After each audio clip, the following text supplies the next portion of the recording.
ನಮಗೆ ಈ ಸಾಂಸಾರಿಕ ದುಃಖಗಳೆಲ್ಲ ಬರ್ತಾ ಇರೋ ಕಾರಣ ನಾವು ನಮ್ಮಲ್ಲಿರ್ತಕ್ಕಂಥ ಅಜ್ಞಾನ, ಈ ಅಜ್ಞಾನ ನಿಮಿತ್ತವಾಗಿ ಎಲ್ಲ ದುಃಖ ತಾಪತ್ರಯಗಳು, ಅನೇಕ ವಿಧವಾಗಿರ್ತಕ್ಕಂತಹ ಕಷ್ಟಗಳು ಇದೆಲ್ಲವೂ ಕೂಡ ಬರುವಂಥದ್ದು. ಇದು ದೂರ ಆಗಬೇಕು ಅಂದರೆ ಅಜ್ಞಾನ ಹೋಗಬೇಕು, ಜ್ಞಾನವನ್ನು ಪಡೆಯಬೇಕು. ನಮಗೆ ಎಲ್ಲ ನಾವೆಲ್ಲ ಅನ್ಕೊಳ್ತೇವೆ, ನಮಗೆ ಕಷ್ಟ ಬೇಡಪ್ಪ, ಸುಖನೇ ಬೇಕು. ಸುಖ ಬೇಕು ಅಂತಂದ್ರೆ ಕಷ್ಟಪಡದೆ ಸುಖ ಸಿಗುವುದಿಲ್ಲ. ಇವತ್ತು ನಮ್ಮೆಲ್ಲರೂ ಗೊತ್ತಿದೆ, ನಾವು ಕಷ್ಟಪಟ್ಟು ಹಣ ಸಂಪಾದನೆ ಮಾಡಿದ್ರೆ ಸುಖವಾಗಿರ್ಬೋದು, ಹಣ ಇಲ್ಲದಿದ್ರೆ ಅಥವಾ ಇಲ್ಲದಿದ್ರೆ ಸುಖಕ್ಕೆ ಸಾಧನೀಭೂತವಾದ ವಸ್ತು ಇಲ್ಲ ಅಂದ್ರೆ ಸುಖ ಪಡಲಿಕ್ಕೆ ಸಾಧ್ಯ ಇಲ್ಲ. ಆದ್ರೆ ನಾವು ಅನ್ಕೊಂಡಿದ್ದೇವೆ ಇವತ್ತು ನಮಗೆ ಸುಖ ಅಂತಂದ್ರೆ ತಿನ್ನಬೇಕಾಗಿರ್ತಕ್ಕಂಥ ಭೋಗ್ಯ ಪದಾರ್ಥಗಳು, ಮನೆ, ಮಠ, ಅಂತಸ್ತು, ಐಶ್ವರ್ಯ, ಒಂದಿಷ್ಟು ಒಡವೆ ಆಭರಣಗಳು, ಇವೆಲ್ಲ ಇದ್ರೆ ಸುಖವಾಗಿದ್ದೇನೆ ಅಂತ ನಾವು ತಿಳ್ಕೊಂಡ್ಬಿಟ್ಟಿರ್ತೇವೆ. ಆದರೆ ಈ ಸುಖ ಕೇವಲ ಇದು ಸಾಂಸಾರಿಕದಲ್ಲಿ ಕ್ಷಣ ಮಾತ್ರದಲ್ಲಿ ಬಂದು ಹೋಗತಕ್ಕಂತಹ ಸುಖ.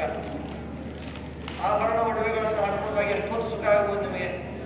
ಒಂದು ಕ್ಷಣ ಯಾರಾದ್ರೂ ಚೆನ್ನಾಗಿದೆ ಅಂತ ಹೇಳಿದಾಗ ಖುಷಿ ಆಗ್ತದೆ, ಅದು ಬಿಟ್ಟರೆ ಮತ್ತೆ ಖುಷಿ ಇಲ್ಲ. ಇನ್ನೇನೋ ತಿನ್ಬೇಕು ಅನ್ಕೊಂಡಾಗ ನಾಲಿಗೆ ಮೇಲೆ ಇಟ್ಕೊಂಡಿರ್ತಕ್ಕಂಥ ಪದಾರ್ಥ ಹೊಟ್ಟೆ ಒಳಗಡೆ ಹೋಗೋ ತನಕ ಮಾತ್ರ ಖುಷಿ, ಆಮೇಲೆ ಖುಷಿ ಇಲ್ಲ.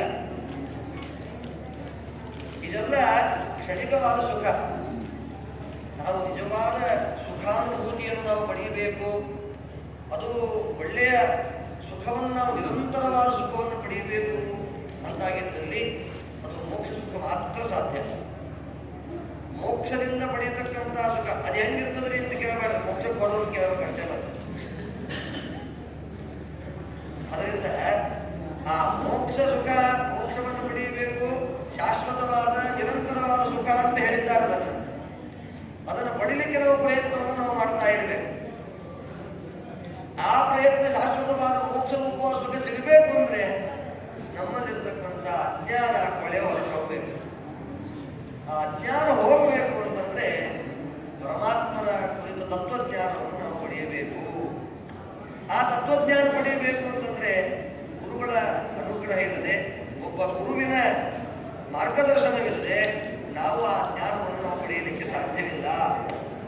ಅದನ್ನೇ ಮುಖ್ಯವಾಗಿ ಮಧ್ವಾಚಾರ್ಯರು ಅನುವ್ಯಾಖ್ಯಾನ ಗ್ರಂಥದಲ್ಲಿ ತಿಳಿಸ್ತಾ ಹೇಳ್ತಾರೆ, ಅಜ್ಞಾನ ಜ್ಞಾನದೋ ವಿಷ್ಣು.